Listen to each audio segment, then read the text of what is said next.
ஏழைகளின் தோழன், எங்களின் தலைவன், பொன்மனச் செம்மல் புரட்சி தலைவரின் திரைப்படமான இதயக்கனியை காண வந்திருக்கிறீர்கள். இப்பொழுது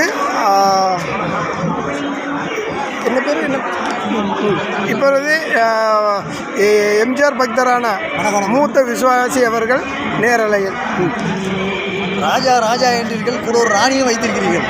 சிங்காசனம் முடிசூட்டுள்ளா விரித்து கொண்டே போகலாம். ஒருவரை காட்டி ஒருவரை காட்டி நடிக்கவும் செய்யலாம், வேஷமும் போடலாம். ஆனால் தன் கணவன் நான் தான் என்று நம்புகிறாரே மகாராணி. இது நினைத்தாலே கண்கள் பூசுகிறது, கால்கள் நடுங்கிறது. இது வேற கையை வேற பிடிக்க வேண்டும். நல்ல நாகரிகமையா உங்கள் நாகரிகம்.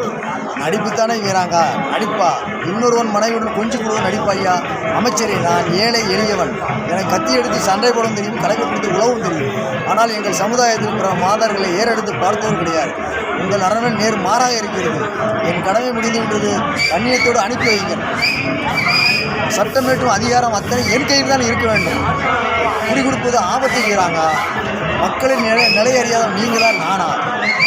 என்னை நம்பாமல் கிட்டவர் நிறைய பேர் உண்டு, நம்பிக்கிட்டவர் இன்று வரை இல்லை.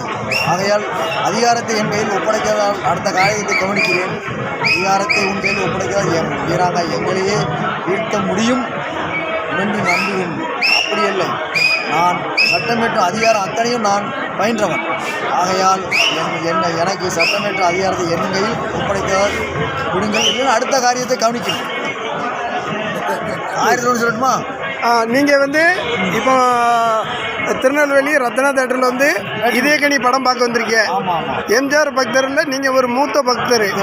நீங்கள் யாரெல்லாம் வந்திருக்கீங்க திரைப்படம் பார்க்க? திரைப்படம் வள்ளி, கல்லூர் மகேஷ், பேர் தெரியல, மாரியப்பனா,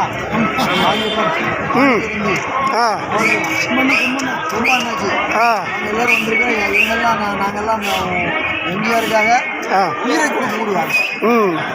சரி, விருதுநகர்லேருந்து உங்கள் எம்ஜிஆர் பக்தர்லேருந்து யாரெல்லாம் வந்திருக்கா? கணபதி அண்ணாச்சும் கணேசன் அவருடைய மைத்துனர். சரி, வந்திருக்கிறார்கள். படம் எப்படி இருக்கு இதயக்கனி? தான் ரிலீஸ் ஆன மாதிரி இருக்கு. ஹவுஸ்ஃபுல்லாக கூட்டம், நல்ல கூட்டமா? ஏகப்பட்ட கூட்டம். இப்போ விழுப்புரம் அந்த மாதிரி ஆட்கள் வந்திருக்காங்க. சரி சரி, நன்றி. இன்னொரு சொல்லட்டுமா? சொல்லுங்க. கன்னித்தீவிரலோ போராட வேண்டும். எங்கள் அண்ணன் கன்னித்தீவில் இல்லை, கன்னித்தீவில் அடிமையாக ஆக்கப்பட்டது.